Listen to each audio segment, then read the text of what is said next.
और ये लड़की को, ये बच्ची को उसके इच्छा के विरुद्ध उसके साथ संपर्क बनाते हैं, उसका जो कि इच्छा के विरुद्ध है। I can term it rape करते हैं। मैं ये वीडियो में जावेद का फोटो शेयर करता हूँ, उसको देख के उसका एज का धारणा भी नहीं चलेगा। तो ये लड़की भी उसी चीज में फंस गई।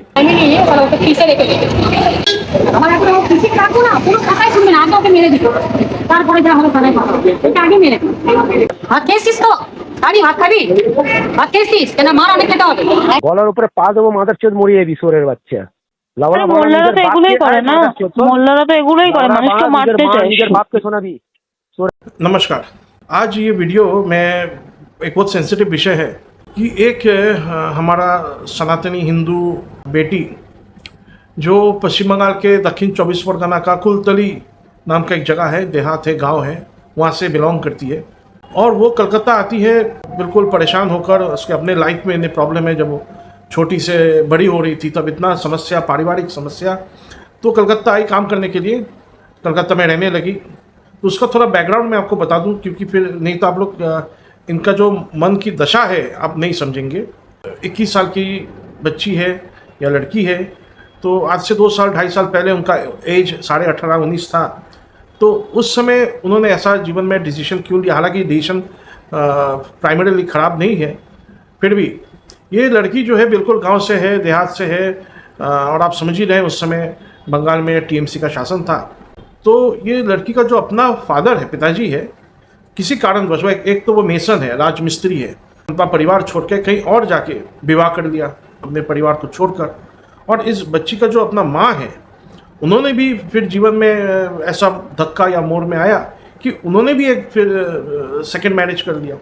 तो एज अ चाइल्ड इनके ऊपर क्या बीता होगा। एक तो बहुत ही पुअर फैमिली से है, एजुकेशन भी उतना नहीं कर पाए क्योंकि ड्यू टू फैमिली टर्मोइल। फिर वो कलकत्ता आती है अपने माँ, उसका माँ जो दूसरों के घर में काम करती है, उनके साथ रहने के लिए, और अपने स्टेप फादर के साथ रहने के लिए, जो कि बिल्कुल बहुत ही गरीब परिवार है। She steps out of her house कहीं काम करे। तो कोलकाता में एक साउथ सिटी मॉल है जो काफ़ी फेमस है, हालांकि मैं खुद शायद उसमें 1 बार ही गया हूँ या 2 बार गया हूँ। तो वहाँ पर वो काम करने जाती है, और वहाँ पर एक रेस्टोरेंट कम बार कम लाउंज है जिसका नाम स्क्रैप यार्ड है। ये नाम भी मैं इस केस के समय में पहली बार सुना। तो वहाँ पर वो काम करने जाती है। वहाँ का जो मैनेजर है, जिसको सब वहाँ पर सर बोल के बुलाते हैं, उन्होंने इनका इंटरव्यू लिया, इनको पास किया। अब वो इंटरव्यूज़ वगैरह लेते हैं। तो बाद में ये जो व्यक्ति है, जिसका नाम ये बच्ची को पता नहीं होता है और ये पूछने का भी हिम्मत नहीं होता है, तो ये, और यहाँ पर वर्किंग आवर्स जो है थोड़ा लेट नाइट तक, थोड़ा नहीं काफ़ी लेट नाइट तक चलता है, रात के 1:30 बजे, 2 बजे, 2:30 बजे, 3 बजे तक। तो इसीलिए उसी के पास एक अकोमोडेशन का व्यवस्था किया जाता है, ये लोग करते हैं। वहाँ वो लड़की रहती है। वहाँ पर ये जो मैनेजर है पहुँचते हैं कभी कभी, और ये लड़की को, ये बच्ची को अलग अलग प्रकार का, चाहे आप धमकी बोले या अलग मेथड से कन्विंस करना बोले, उसके इच्छा के विरुद्ध उसके साथ संपर्क बनाते हैं, उसका जो कि इच्छा के विरुद्ध है। I can term it rape करते हैं। फिर गलत तरीके से वो लड़की के ऊपर अपना प्रभाव वो बनाते रहता है। तो वो आदमी अपना आइडेंटिटी तो डिस्क्लोज करता नहीं, क्योंकि ये भी पूछती नहीं है, ये नॉर्मल समझती है। इसको ये इंप्रेशन दिया जाता है कि वो जो व्यक्ति है वो हिंदू है। बाद में इनको पता चलता है वो जावेद, उसका नाम जावेद अहमद है। और उसमें और एक बात है कि ये जो जावेद अहमद है, ये तो जैसे कि आप सबको पता है, ये लोग वीडियोस और फोटोज़ लेके रखते हैं गलत मोमेंट्स का, गलत समय का, या अब जो जिससे लड़की के ऊपर दबाव बनाया जा सके। तो ऐसे परिस्थिति में ये लड़की, जो कि बैकग्राउंड बहुत ही दुर्बल है, इसके ऊपर प्रेशर क्रिएट करते हैं। वहाँ पर और भी लोग काम करते हैं, जिनमें से एक का नाम संजीव है, वो तो हिंदू है, पर वो भी इस अपने मैनेजर को, अपने बॉस को प्लीज़ करने के लिए वो भी इस लड़की के ऊपर दबाव बनाते हैं कि कभी अगर अपना मुंह खोली तो जान से हाथ धोना पड़ेगा। ये जावेद भी बोलता रहा, और ये संजीव और उसके साथ और 1-2 जन थे, हाथ धोना पड़ेगा, क्योंकि हम लोग यहाँ के क्रिमिनल या डॉन, सो कॉल्ड डॉन हुआ करता था, अभी वो जेल में है पश्चिम बंगाल में नया सरकार आने के बाद, जिसका नाम है सोना पप्पू। ये लोग अपने आप को यही बोल के परिचय देता था कि ये लोग सोना पप्पू और जावेद खान के लोग हैं। तो ये लड़की जो कस्बा में रहती है, वो जावेद खान का एरिया है, सोना पप्पू का और डॉन का एरिया है। तो ये लड़की भयभीत होती है, मुंह नहीं खोल पाती है, और इसको ये समझाया जाता है, सिखाया जाता है, प्रैक्टिस करवाया जाता है कि आप हमसे हम लोग से एज अ फ्रेंड मिलना, जो नॉर्मल फ्रेंड्स होते हैं वैसे ही बिहेवियर रखना, सब कुछ वैसे ही रखना, नहीं तो जान से हाथ धोना पड़ेगा। किसी को बोलना तो दूर, किसी को कोई शक भी ना हो। और ये जावेद इसके ऊपर मतलब टॉर्चर इतना करता था, पीटता था, बेल्ट खोल के मारता था और मतलब चरम टॉर्चर, चरम अत्याचार इस लड़की के ऊपर करता था। और ये भी बोला जाता था कि इन लोगों के साथ पुलिस का भी एक बहुत अच्छा रिलेशन है, एक साथ खाना पीना, शराब पीना और बहुत अच्छा संपर्क है, ताकि इसलिए तुम पुलिस के पास भी अगर चली जाती हो तो वहाँ पर भी तुमको कामयाबी नहीं मिलेगा और हम लोग तुमको ख़त्म कर देंगे। तो ये लड़की डर से रहती है, उसको समझाने का कोशिश करती है, वो लड़का इसको शादी का आश्वासन देती है और ये लड़की मान भी लेती है, चलो हम तो पूरा हम जीवन में सब कुछ हार चुके हैं, ये शादी का जो आश्वासन दे रहे हैं अगर ये भी सही हो जाए तो भी ठीक है। फिर बाद में ये लड़की को पता चलता है कि ये लड़का जो है जावेद जो है ये ऑलरेडी शादीशुदा है। मैं ये वीडियो में जावेद का फ़ोटो शेयर करता हूँ, उसको देख के उसका एज का धारणा भी नहीं चलेगा। ऐसे आजकल होता है, लोग अपने आप को मेंटेन करते हैं या नेचुरली भी लोग यंग दिखते हैं। तो ये लड़की भी उसी चीज़ में फंस गई। मैं फ़ोटो शेयर कर रहा हूँ, ये फ़ोटो देख के तो मुझे लगता नहीं है कि ये 45-46 एज का है, हालांकि उसके जो डॉक्यूमेंट्स है या हमको जो पता चला है ही इज़ अराउंड 45-46। और ये जावेद का एक बेटा है हु इज़ एल्डर टू, ये जो हमारे समाज की बेटी है, इसका नाम भी मैं बोल देता हूँ, जो कि 18 साल से इसका बड़ा एज है, एज में ज़्यादा है, इसका नाम प्रीति है। ये प्रीति से 1 साल बड़ा ये जावेद का बेटा है। तो ये बाद में प्रीति को पता चलता है, तब by that time she lost everything. फिर भी ये समझती है कि चलो अभी तो जीवन नरक हो गया, कुछ बोल नहीं सकते, कुछ कर नहीं सकते, फंस जाएंगे, मार देगा, बहुत कुछ हो सकता है हमारे साथ। बंगाल में ऐसा होता आया है, ये नहीं कि इसका सोचना गलत हो गया हो, ऐसा बंगाल में हुआ है। शिप्रा घोष जो कामधुनी का घटना है उसमें वो लड़की को 2 टुकड़ा करके फेंक दिया गया, बॉडी का 2 टुकड़ा कर दिया, बीच से चीर दिया गया। आपको अभया के बारे में पता है, ऐसे बहुत सारा लास्ट ईयर 2024 में साउथ 24 परगना में कृपाखाली में एक 13-14 साल का बच्ची को मार के, बलात्कार करके मार के उसको पैडी फील्ड में फेंक दिया गया। तो ये लड़की का डर जो है और डर के वजह से इनका जो व्यवहार रहा है ये शायद स्वाभाविक है, मेरा जो मानना है। तो इस लड़की ने चुप रहा, उसका कहने के जैसा फ्रेंड जैसा व्यवहार करता रहा, परंतु ये लड़का वहाँ पे शांत नहीं होता है। अभी कुछ दिन पहले उसने कुछ कहा तो ये लड़की मानी नहीं थी, ये लड़की भी फ्रस्ट्रेटेड हो रही थी, उसको साथ भी बिहेवियर अपना ख़राब कर दे रही थी, नेचुरल है। तो ये लड़का अपना टीम लेकर, गुंडों को लेकर रात के 3-3:30 बजे, ये लड़की का जो कलकत्ता में घर है, जो बहुत ही छोटा घर है, मतलब बिल्कुल गरीब का एक जैसा होता है, वहाँ पर ये लोग पहुँच गया। रात 3-3:30 बजे वो लोग को ललकारा, बाहर निकाला, फ़ोन करके बाहर निकाला, गाली दिया, थ्रेट किया, मार देंगे, ये कर देंगे, परिवार बर्बाद कर देंगे, फलाना ठिकाना, और ऐसे करके थ्रेट करके ये लोग आया। तो उसके बाद ये लड़की किसी जर्नलिस्ट से, इनको मेरा फ़ोन नंबर मिला, मोबाइल नंबर, ये लड़की मेरे से संपर्क की और मेरे से आके मिली।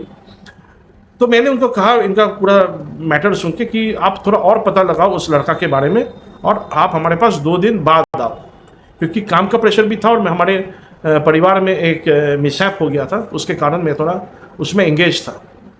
तो 8 अगस्त को ये लड़की, जो कि मैंने उसको बोला आप कुछ पता करने की कोशिश करो वो लड़का के बारे में, और तो इसका बुद्धि में जो है ये उसका एरिया में चली गई, जो पिकनिक गार्डन है, वो हिंदू मुस्लिम मिक्स एरिया है, वहाँ पर गई। ये लड़का उसको दिख गया, वो लड़का को ये दिख गया, वो लड़का, उस लड़का का वाइफ, अब मैं वीडियो शेयर कर रहा हूँ थोड़ा बहुत।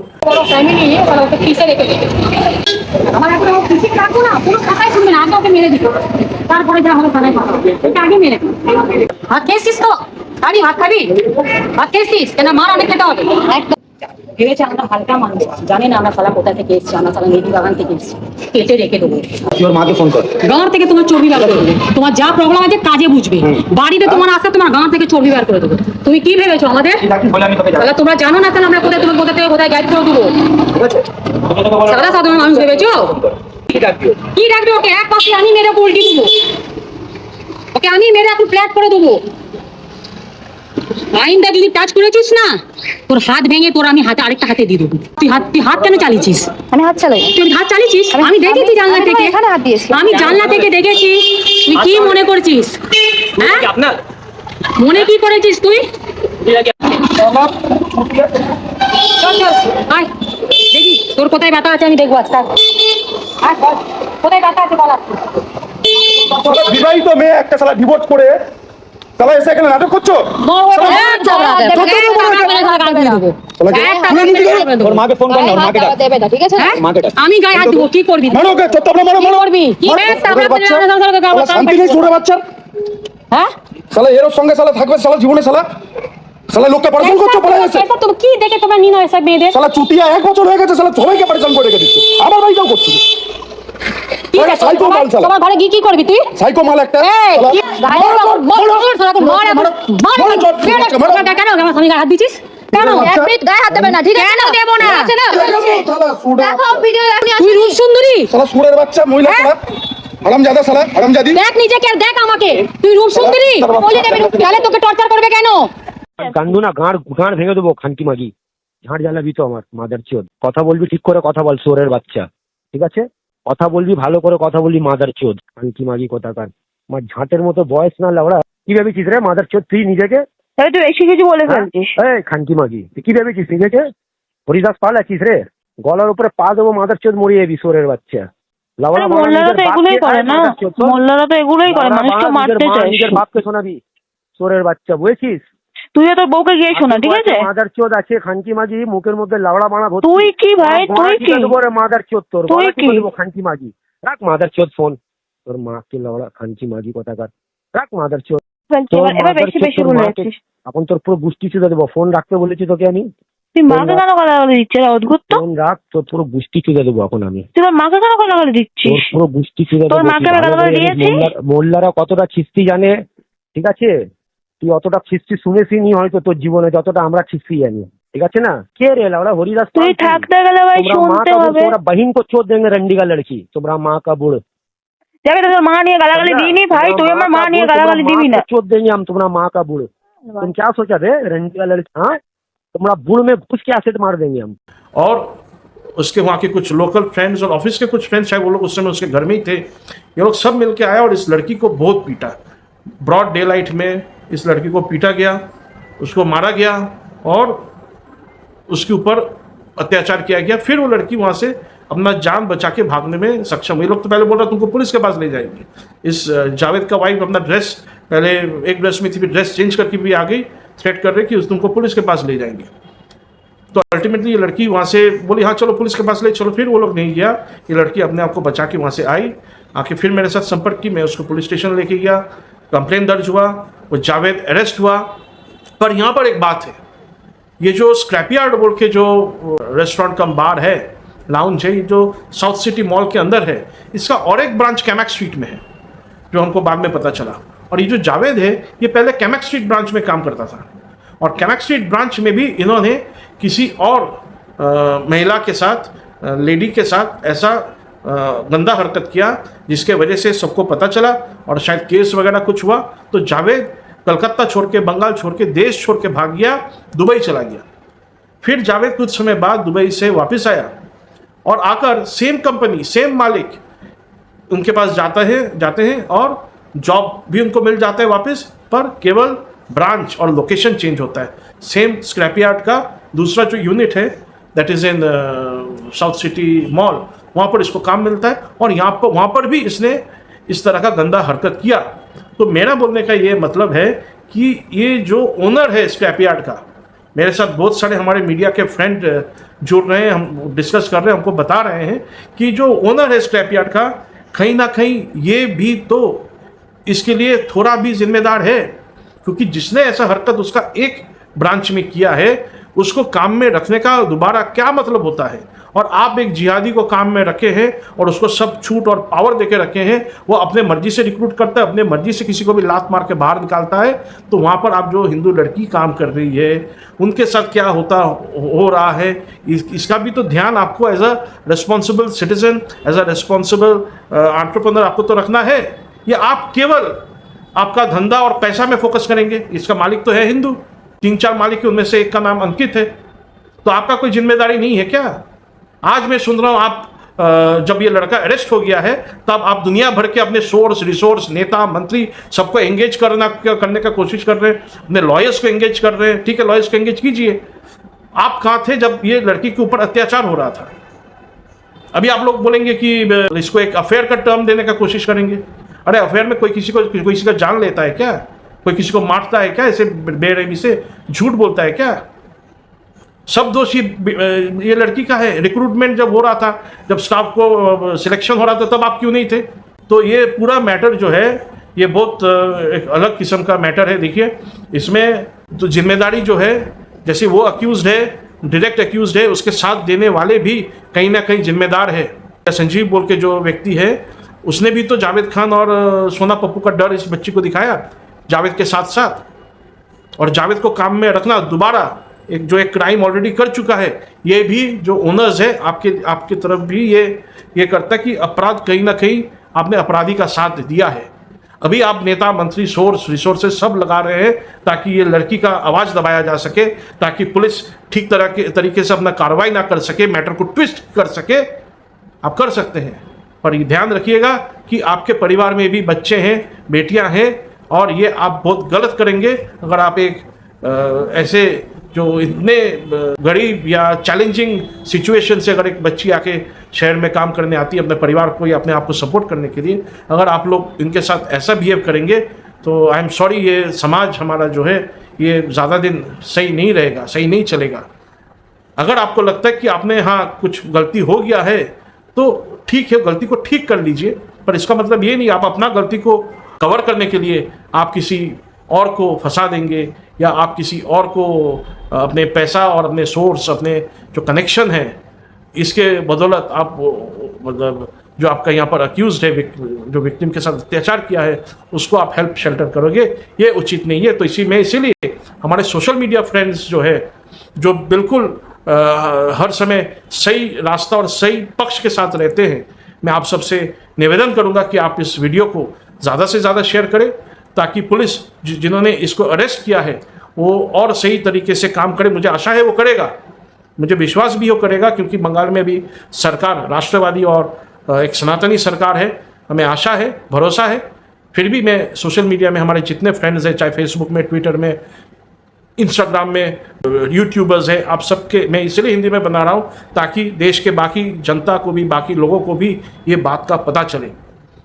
बस इतना ही। इसमें कुछ क्लिपिंग्स जो है उसको मारने का वो चला है, तो आप सब कृपया इसको ज़्यादा से ज़्यादा शेयर, रिपोस्ट, रिट्वीट वगैरह करें। भारत माता की जय, वंदे मातरम, जय श्री राम, हर हर महादेव, जय माँ काली।